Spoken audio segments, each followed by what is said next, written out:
A Snowmobile Story, written and read by Frank Blissett. Yeah, I knew your Uncle David all right, but it's not like they all told you, because it's not like I told them, to tell the truth. But you know, I don't care anymore who thinks what, because I've seen enough over the years to know that it don't really matter. Don't think your mom was even 5 yet. All kinda blurs together, tell the truth.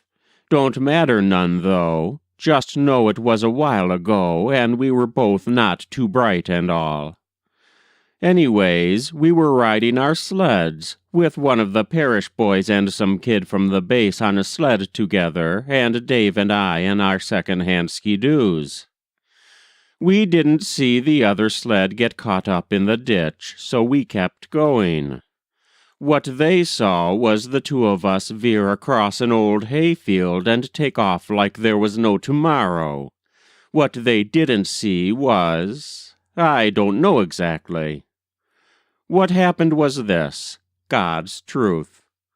Like I said, we didn't see the other sled get hung up, so when the corner of my eye saw the snow flying between me and Dave, I thought it was the other sled. But it wasn't.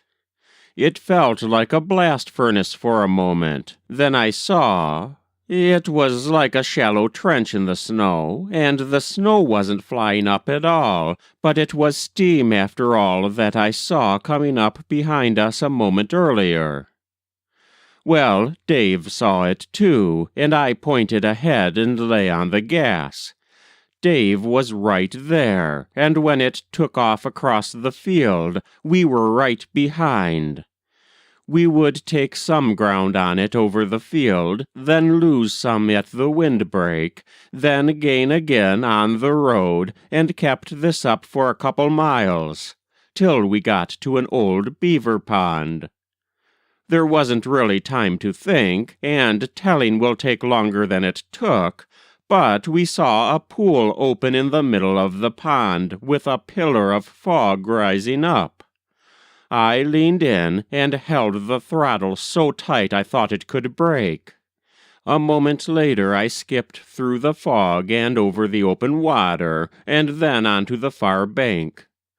At the top I turned my sled, but Dave wasn't behind me. They pulled Dave's sled from the pond.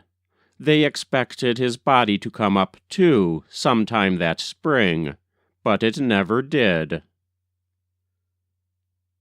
That was A Snowmobile Story, written and read by Frank Blissett.